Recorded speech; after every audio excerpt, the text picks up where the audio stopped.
Pabrik setan. Seorang ibu bernama Bunga sedang berusaha mencari pekerjaan. Dari pagi, dia menyusuri jalan-jalan di Jakarta. Dia berjalan mendatangi warung-warung makan dan toko-toko untuk menanyakan lowongan pekerjaan. Namun, sampai siang hari, Bunga tidak mendapatkan pekerjaan yang diharapkannya itu. Dengan muka yang penuh harap dan kelelahan, dia tetap berjalan menyusuri jalanan kota sambil berharap ada orang yang mau menerimanya untuk bekerja. Bunga sangat mengharapkan pekerjaan itu karena ia ingin membantu perekonomian keluarganya. Suaminya hanya bekerja sebagai guru honorer. Gajinya tidak cukup untuk biaya hidup sekeluarga. Maghrib pun tiba. Dengan langkah gontai, Bunga masih berjalan-jalan di daerah Cakung, Kayu Tinggi. Tiba-tiba, dia melihat seorang security yang sedang berjaga di sebuah pabrik. Sepertinya pabrik pembuatan kompor. Bunga lalu menanyakan, apakah ada lowongan di pabrik tersebut? Security itu pun bilang ada. Dan mulai besok, Bunga bisa mulai bekerja di sana. Masuk kerjanya dibagi 2 shift. Masuk pagi dan masuk sore. Dan terkadang juga ada lemburnya sampai pagi. Demi mendengar omongan security itu, Bunga merasa senang sekali. Tanpa curiga karena tidak ada tes kerja dan bertemu pihak pemilik perusahaan dulu. Tanpa pikir panjang, Bunga menerima pekerjaan itu. Bunga pun pulang ke rumah dengan perasaan gembira. Besoknya Bunga bangun pagi, lalu mempersiapkan makanan untuk kedua anak dan suaminya. Bunga berangkat sendiri, naik Metro Mini 45. Sesampainya di tempat kerja, dia mendatangi security yang kemarin dan diantarlah Bunga ke dalam sebuah gudang. Di sana banyak sekali pekerja-pekerja yang lain.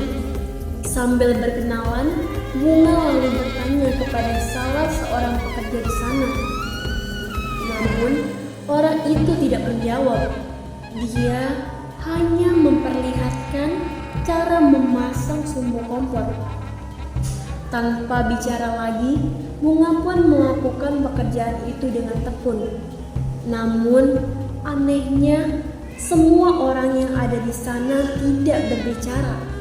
Mereka hanya fokus bekerja sambil sesekali mengangguk-anggukkan kepalanya. Bunga berusaha menahan rasa kantuk dan capek karena baru beradaptasi dengan pekerjaan yang ini. Tak terasa sudah subuh. Bunga pun bersiap-siap untuk pulang. Dia bergegas keluar dari gudang dan berjalan menuju jalan raya. Karena Metro Mini sudah tidak beroperasi. Akhirnya, Bunga pulang naik ojek. Besoknya, Bunga masuk pagi.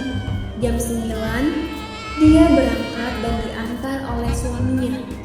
Sesampainya di tempat kerja, dia langsung bekerja memasang sumbu kompor, memindah-mindahkan kompor, serta mengemasnya ke dalam kardus.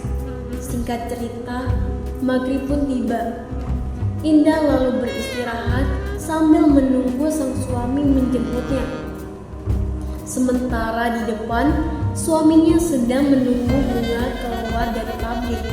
Karena sudah setengah jam Bunga tidak kunjung keluar, akhirnya sang suami bertanya pada seorang satpam yang kebetulan sedang bertugas dan tidak jauh dari lokasi.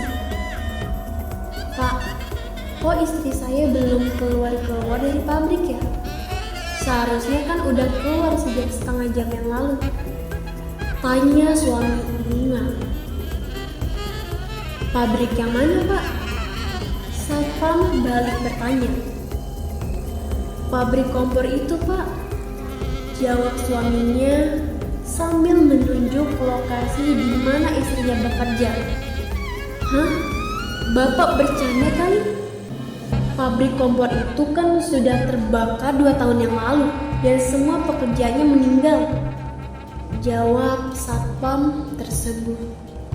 Suami Bunga pun terkejut. Dia pun buru-buru mendatangi tempat itu. Dilihatnya sang istri sedang tertidur pulas pada sebuah gudang kosong tanpa penghuni. Bunga pun dibangunkan dan bergegas diajaknya untuk pulang ke rumah. Setelah kejadian itu, Bunga menderita sakit yang lumayan parah serta mengalami shock dan trauma. Sampai akhirnya Bunga meminta kepada suaminya untuk dipulangkan ke kampung halamannya untuk dirawat di sana. Namun setelah 2 bulan, sakit yang diderita Bunga malah semakin parah hingga dia akhirnya meninggal dunia. Sungguh tragis kejadian yang dialami Bunga ini. Semoga dengan cerita ini kita semua dapat lebih berhati-hati